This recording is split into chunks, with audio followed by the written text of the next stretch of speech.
to you that the population is aging? You are correct.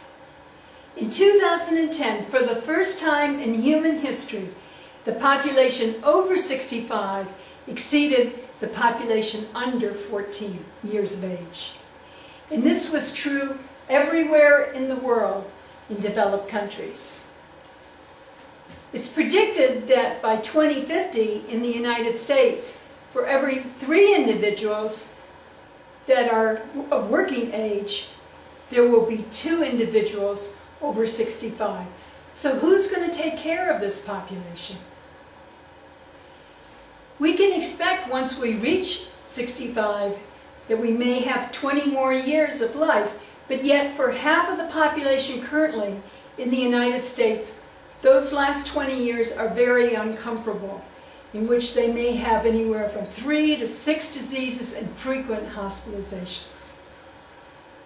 So today I'd like to talk about how we can improve our health so that we can enjoy better our senior years and take care of ourselves. I have a couple reasons for being interested in this topic. One, I am 68 years old myself, and I want to do whatever I can to enjoy the upcoming years, and mainly to continue to live independently.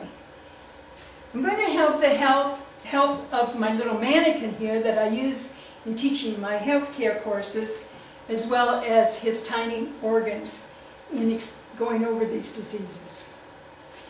But there's another reason I'm interested in this topic.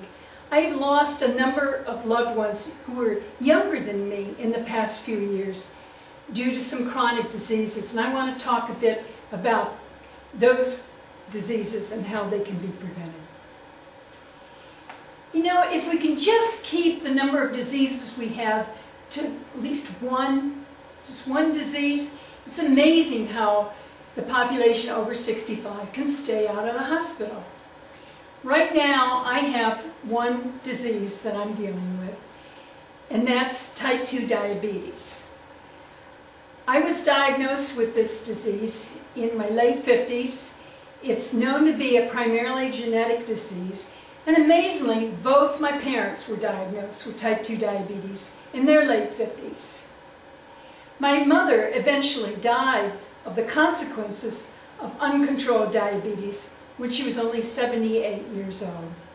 I can tell you that that was a wake-up call to me, because that's about the time when I was diagnosed with type 2 diabetes. So I took the advice of my doctor and worked with a nutritionist, lost 30 pounds, took a while, and amazingly, my diabetes is pretty much under control. I try to stay away from sweet sugars and eat lots of fruit and vegetables. I hope that in the years to come I won't have the additional diseases that my mother got from her type 2 diabetes, which were open wounds that didn't heal, that could require amputation. Blindness, partial blindness of the eyes that would then restrict driving. Obesity, because once you have some of these other diseases, you aren't exercising as well. But type 2 diabetes was not the reason why my younger friends died.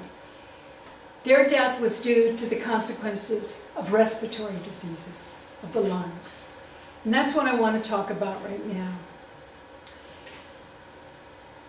How do you know if you have respiratory disease? It kind of creeps up on a person.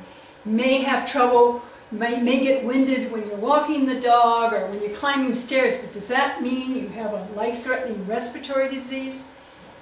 Well, there's a routine test right now that you can ask for when you go to the doctor's office, and it's called spirometry. In fact, I teach this technique to my medical assistant students. What's involved is you take a deep breath and you blow out as fast as you can and as long as you can. I'm going to show you how.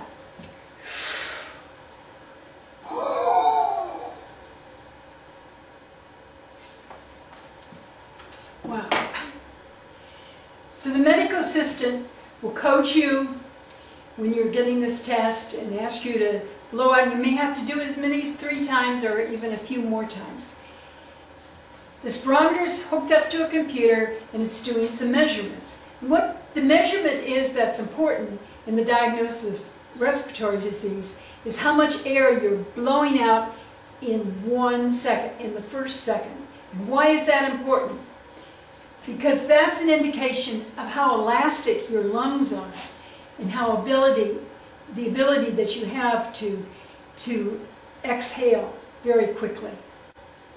So what are the causes of this lung disease that results in this loss of elasticity? And the term for the lung disease is chronic obstructive pulmonary disease, COPD. And another term you often hear is emphysema. Well, although there are a number of causes, could be some chemicals such as the vapors in airline glue, model airplane glue, or it could be open fires, since in developing countries that's a common source. But in the United States, the most common cause is due to environmental tobacco smoke. Either the individual smoking, and 70% of the individuals who do get COPD are either current smokers or former smokers. And many of them were secondhand smokers, even as children, when they lived with their parents who were smoking in their house. And even today, about 60% of children are still exposed to secondhand smoke, in spite of all the bans that we have in restaurants. What happens when a person breathes in tobacco smoke? First, you breathe it into the lungs, and the lungs are great filters. They can filter some of the tars and some of the chemicals. Actually, some of the very same chemicals that are in this airplane glue. Acrolein is one of the chemicals. But some of the smoke and the chemicals get through the lungs and into the blood. This is fake blood. And the particulates bind to our hemoglobin, to our red blood cells, and make the blood sluggish. And that sluggishness can cause clots. And that's frequently a cause of stroke in smokers, especially shortly after they've had a cigarette. Then there's the nicotine that's now in the blood. And the nicotine affects the adrenal glands, which release epinephrine, another word is adrenaline, and that speeds up our heart rate, and that can lead to hypertension of the heart. Well, to wrap up, as I approach my 70s, I find that I'm really enjoying life. I live it pretty much the way I always have, where I have short-term goals and some long-term ambitious goals. So recently, I decided on a new long-term goal.